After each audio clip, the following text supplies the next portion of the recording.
40 million, 50 million or even 150 million of pure warrior damage chaos. Welcome to the new max damage build for 2022, where you can even use a normal heavy attack just to kill a mercenary. 322,000 warrior damage is a new benchmark, and of course we will have the same amount for our hunter damage, and you can assassinate every living thing in Greece by using 755,000 assassin damage. That is absolutely amazing, because the build doesn't even use a single assassin damage perk. It is a pure warrior damage build that is also able to assassinate every enemy in this game with just a normal assassination. This build will have 700% crit damage, up to 100% crit chance. It uses armor penetration, and you can even use a fire sword optionally if you want. And of course it uses the big bow and the new Corfu DLC perks.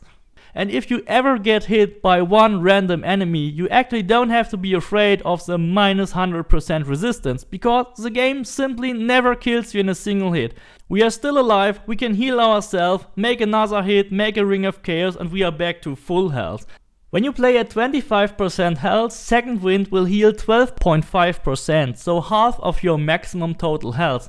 But when you use health gain per adrenaline spent, you will always get another 10%, and that 10% is not reduced. So you instantly get 22.5% for your healing, and then you just have to kill one enemy or use Ring of Chaos to be back to max health and protected again. As long as you have your maximum health, even if it is reduced to 25%, you can always take 2 hits. So if you always instantly heal yourself, you will almost never die, even with minus 1 million resistance.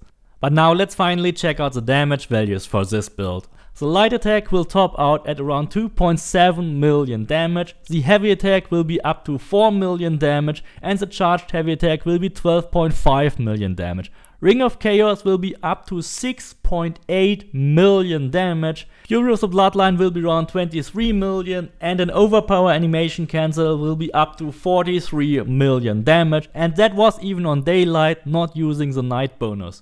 The hunter abilities will be absolutely crazy as well. We get 14 million damage with the devastating shot, up to 18 million damage with the predator shots, and then you have 12 million with ghost arrows, and even up to 7.8 million with multi-shot.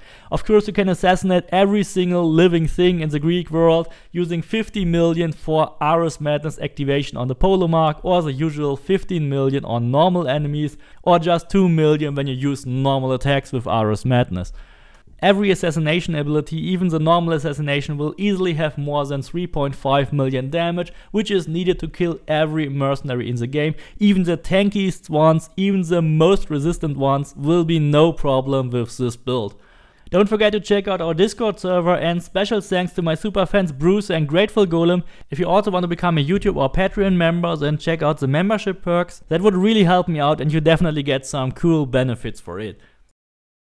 Here in the inventory we have 322,000 warrior damage, 755,000 assassin damage, and thanks to the bighorn bow we will also have the same hunter damage as our warrior damage, 322,000, because the bighorn bow uses the warrior damage when we shoot arrows. In order to get the most warrior damage for this build, you first have to aim for the maximum amount of damage with your weapon type. In this case, damage swords. Then the second focus should be crit damage and crit chance, and the last focus should be base damage. This set uses epic armor pieces, because on epic armor pieces you have 1 more engraving slots compared to legendary armor pieces, and that will outweigh all the set bonuses in the game dramatically. You will have a total of 5 additional engravings on epic armor pieces, and you can also get perfect combinations for them. So all these additional engravings you can get will be much better than any existing set bonus on any legendary armor piece. So to get the maximum damage and the best engravings and best perks in this game, you have to use epic items. But if you don't like to grind for the epic pieces, even though they will be much better, I will also upload a complete legendary version of this build in the coming days, so stay tuned for that. On the left hand I use a perfect warrior sword with warrior damage, damage swords and critical damage, and I engraved armor penetration on it. Armor penetration is a reverse multiplier because it reduces your enemy's armor, and since it uses multiplication, it will greatly enhance your damage, because the higher your damage is, the more you benefit from multipliers and the lesser you benefit from stackable bonuses. So having armor penetration here in this build at such a high damage level has a really great effect on it. But since your damage is so high anyway, you could also use different engraving, like weapon damage becomes fire damage. That will not give you the maximum damage, but you will have a permanent fire sword. Fire damage is additional, so it stacks. Armor penetration multiplies, so armor penetration is for the maximum damage. And the fire damage engraving is useful if you want to run around 24/7 with a fire sword. Other than that, you can also just activate the ability to have fire damage on your weapon, then you have both effects active, armor penetration and fire damage at the same time. The second epic sword also has warrior damage, critical damage and damage swords, and here we engrave the 100% damage but health capped to 25%.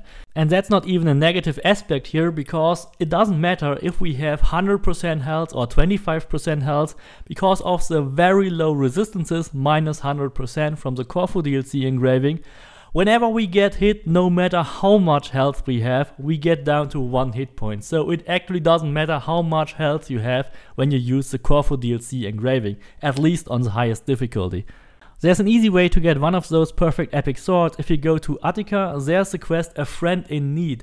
And if you do that, if you lie to Hater to keep the sword, then you can get the first perfect epic sword for your inventory. Of course, you can either do that again in a New Game Plus, or simply do the blacksmith reload to get your second one. For our bow, of course, we use the Bighorn bow, and here we engrave the convert 50% hunter damage bonus to all damage. By doing that, we will convert all the existing hunter damage from your abilities, from masteries and from the Bighorn bow to be warrior damage and assassin damage, and we will also convert 100% additional damage out of the Corfu DLC engraving. So we get 300% warrior damage and 300% assassin damage out of the Corfu DLC engraving when we use the hunter damage conversion. Since we don't need hunter damage anyway, we use our warrior damage when we shoot arrows. That is the best and most efficient way to do the conversion.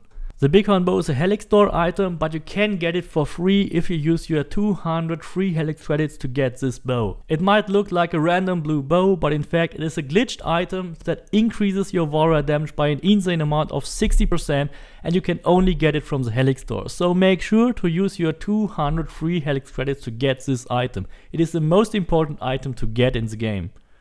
On our helmet we use a perfect warrior helmet with warrior damage, 20% crit chance while full health, 20% damage with swords and daggers and 30% damage with swords. Make sure to get the maximum 50% damage with swords out of this item. The bracers are also nothing special, perfect warrior bracers with warrior damage, 50% crit damage, 100% crit damage while full health and another 10% crit chance. And then on the belt it gets actually special. We have a warrior damage here, 10% crit chance, 100% crit damage while full health, and then we engrave the 5% crit chance and 25% crit damage from the Nemean Lion set. With this combination we will get 700% crit damage and 95% crit chance. However, if you want to have the perfect 100% crit chance, then you can use the belt of the Sphinx. That will give you 100% crit chance and just a little lower warrior damage with 317,000. But I definitely will go for that epic belt here, engrave the Nemean Lion set engraving if you have it. 95% crit chance is literally 100%, there is no real difference when you play with it.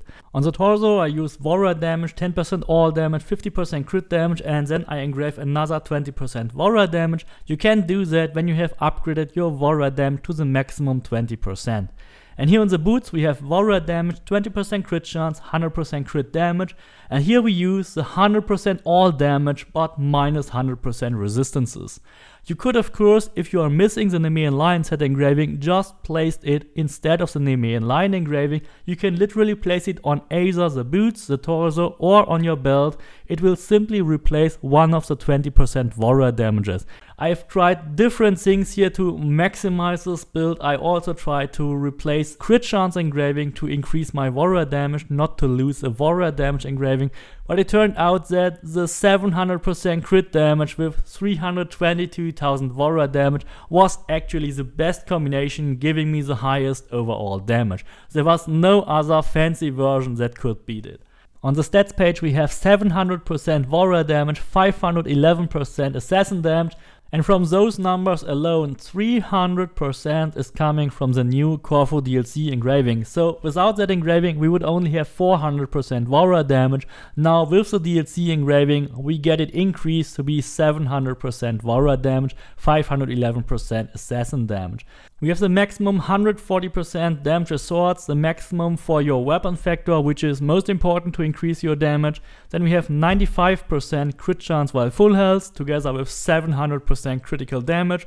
If you want to get to 100% crit chance no matter what, then use the Belt of the Sphinx as shown. Then we have 60% additional fire damage, a lot of negative resistances, which doesn't matter, because the game never kills us in a single hit anyway. For the basic version of this build, you will need around 200 ability points, which are actually easy to get if you have the Atlantis DLC. First of all, go for 3 points on Sixth Sense, because that slows down time and allows you to easily assassinate everyone, even in a frontal assassination. Go for 2 points on Arrow Master, that unlocks fire and poison arrows for you. And then it's up to you which of these 3 abilities you would like to use. I would definitely go for multi-shot, it is really useful in conquest battles. Then I definitely prefer Devastating Shot to be my strongest arrow shot. But Predator Shot is also really nice and deals even more damage. Archery Master is a mandatory ability, it gives you 40% additional headshot damage. But the most important thing about Archery Master is that it always refills your first adrenaline segment. So you will always have at least 1 adrenaline bar to do whatever you want. The Overpower Bow Strike is actually bugged when you use the Bighorn Bow, so you should only invest 1 point here to unlock the Ghost Arrows of Artemis. Ghost Arrows of Artemis pierce through shields, through walls, they are really awesome and are really powerful as well. I really like to use them on enemies with shields. And here in the Warrior tree we go for Charged Heavy Attack, that is tripling your heavy attack damage. So if you have 4 million heavy attack, you will have 12 million charged heavy. This is a really powerful ability with swords, with maces, with spears, and I really like to use it. Weapons Master and Gear Master are 2 mandatory abilities that increase your warrior damage, that increase your crit chance and your resistances. Then Flaming Attacks can be used if you don't have the permanent fire engraving. Then put 3 points on it, otherwise only invest 1 point. But no matter if you use a permanent fire sword or not, you definitely have to go and put 3 points on Fire Mastery to get the 40% additional fire damage. Because only with additional fire damage you will actually deal more damage. If your sword is only burning, it doesn't increase your damage. You need to add your fire damage percent to make it actually deal more damage. Then your strongest attack will be overpower attacks. When you do an animation cancel, they will be over 40 million. Ares Madness is a really powerful ability from the Atlantis DLC. I definitely recommend you to get it because it uses your assassin damage for melee hit, making you deal over 10 million easily or even over 50 million if you hit a polemark. Fury of the Bloodline is another DLC ability from the Legacy of the First Blade DLC. It refills 4 full adrenaline bars when you use it. That is absolutely awesome and I definitely recommend you to get it. It deals only half the damage of an overpower attack, but it is so much worth to use it. Then we have one of the best base game abilities, probably Ring of Chaos, really useful for crowd control, and of course Second Wind to refill your health. That is absolute mandatory. Here in the Assassin tree we go for Shadow Assassin. That not only increases your assassin damage, but it also gives you 50% additional critical damage. So even if you do a warrior build or whatever build you do, always also get the Shadow Assassin. It gives you additional critical damage. Then go for Rush Assassination because that is one of the coolest assassin ability we have. And if you want, you can also go for Stealth Master. That increases your out of combat damage overnight. So you get 10% additional damage, a multiplier of 10% for all your Warrior, Hunter, Assassin abilities. Of course, you can also use Hero Strike or other abilities in the Assassin tree, but since we don't have unlimited points, we'll only focus on the most important stuff. The basic mastery point distribution should be 12 points on hunter damage because we will also convert that damage to be warrior damage, then 12 points on crit chance, crit damage and also headshot damage. In the warrior tab we will go for 12 points on warrior damage itself, then another 8 points on fire damage, 8 points on armor penetration. If you don't have so many points you can actually skip those. But here, most important, 15 points on damage sword, 15 points on the crit stuff, 12 points on the damage while full health, and also 12 points on health gained per adrenaline spent. That one is actually optional, so you can actually save those 12 points, and if you also save those points on armor penetration and fire damage, then you might only need 170 or 180 points to make this build. If you have more than 400 points, of course you can max out the hunter damage, you can max out the crit chance, crit damage and headshot damage. Go for a couple of points here on the hunter stuff, adrenaline, not consume special arrows, and also damage with hunter abilities. Then in the warrior tab, of course, you will max out warrior damage, and further down we will max out fire damage and armor penetration, and also put a couple of points on damage dealt restored as health, alongside with a general increase for all our abilities. And in the assassin tab we will go for damage whenever time is slowed down, max out assassin damage, absolutely max out damage with swords, max out the critical chance, critical damage, damage while full health. If you have the points, go for a couple of adrenaline increases, health gained per adrenaline spent, and also damage for leads and bosses. Even more points could be spent on cooldown duration or even a general increase for your assassin abilities. That's it for the new max damage build for 2022. There's not much fancy stuff in here, but there's definitely more to come. Don't forget to subscribe, leave me a like, and see you next time.